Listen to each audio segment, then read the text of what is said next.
Bismillahirrahmanirrahim. Alhamdulillahirabbil alamin. Allahumma shalli wa sallim wa barik ala sayyidina Muhammadin amma ba'du. Assalamualaikum warahmatullahi wabarakatuh. Teman-teman yang dirahmati Allah, ini episode 11 dari rangkaian video kita tentang tuntunan wudu.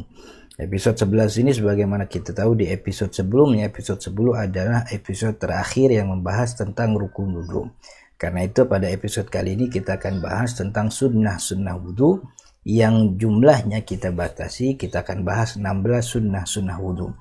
Apa itu sunnah dan kenapa juga ada sunnah, dan apa 16 sunnah itu kita akan bahas pada episode kali ini.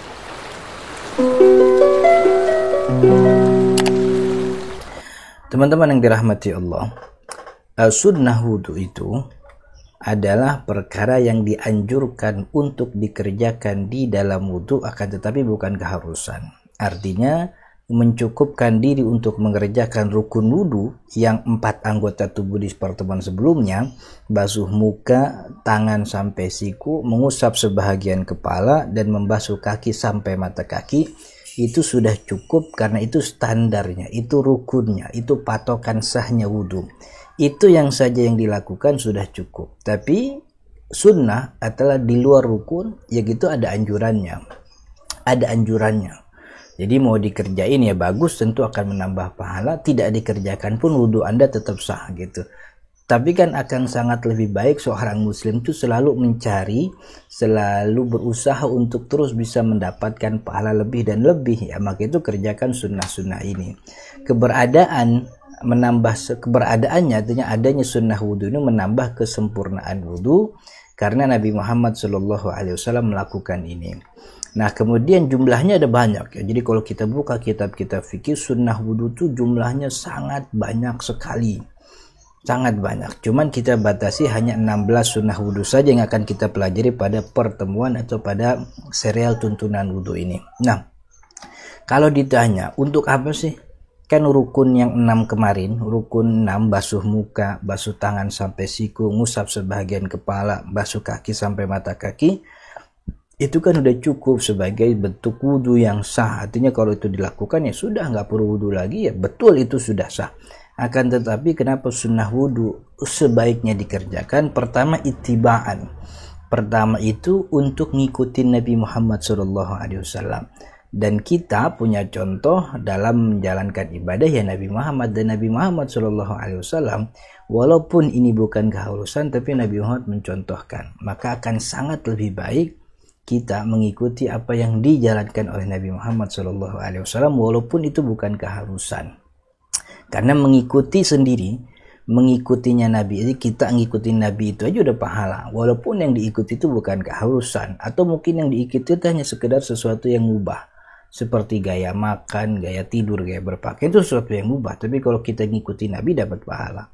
Kemudian yang kedua ya tentu menambah pahala.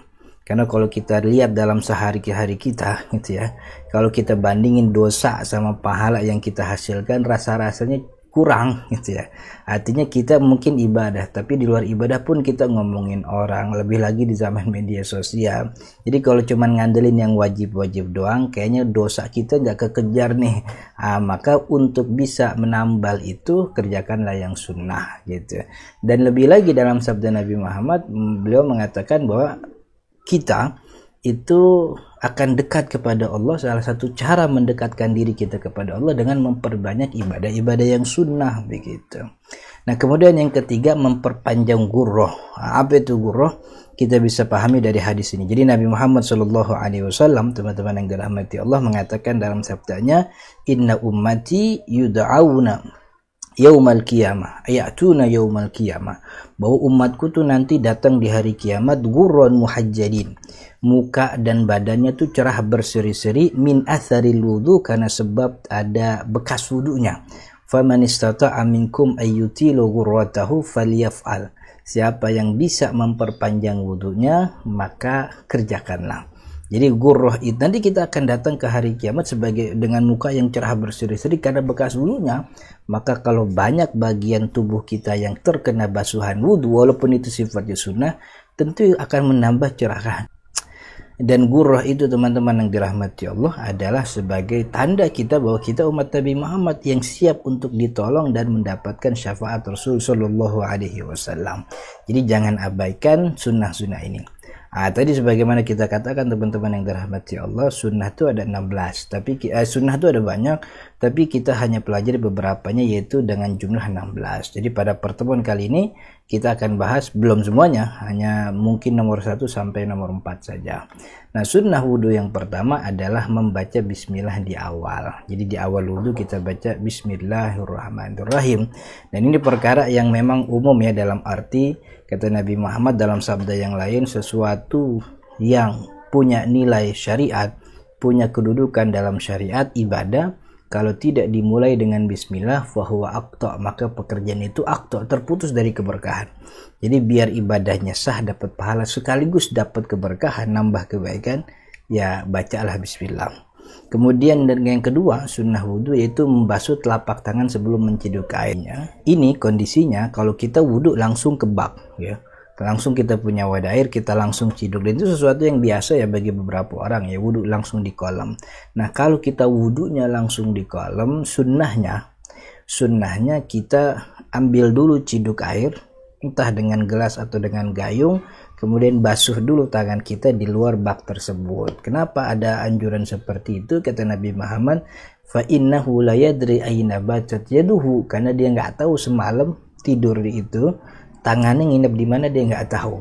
Maka kata ulama Syafi'i, membasuh air ketika bangun tidur sebelum berwudu itu ada 3 kondisi.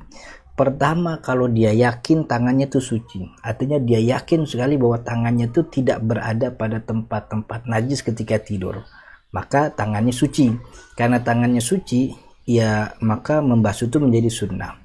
Yang kedua, dia yakin kalau tangannya semalam itu berada pada tempat najis, misalnya pada kemaluannya, duburnya itu kan ada kotoran, atau dia berdekatan dengan kotoran tikus misalnya begitu ya, dia yakin tangannya berada pada najis, maka membasuh tangan sebelum berwudu ketika setelah bangun itu bukan lagi sunnah, tapi hukumnya wajib, harus, nggak boleh nggak gitu.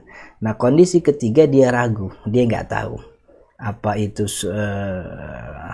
najis atau enggak, dia nggak tahu tangannya semalam, benar-benar nggak tahu, maka yang kayak gini hukumnya sunnah. Jadi ada 3 kondisi yang tadi, dia yakin ada najisnya wajib, dia yakin itu suci sunnah basuh, dia tidak tahu atau ragu-ragu maka tangannya disunnahkan untuk dibasuh.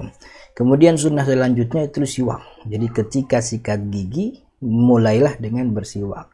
Laula an asyqa ala ummati la amartu bisiwaki inda kulli shalah, kan gitu kata Nabi Muhammad, kalau emang nggak ngeberatin nih pasti aku wajibin gitu. Karena saking tingginya ya kemuliaan siwak, sekaligus fungsinya juga sangat baik bagi kita.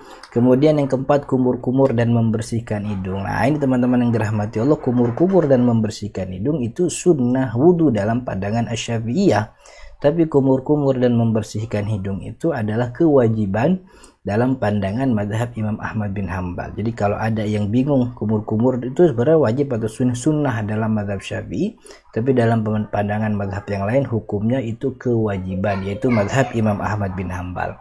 Oke, kita cukupkan sampai nomor 4. Nomor 5 sampai 16 kita akan lanjutkan di episode yang akan datang.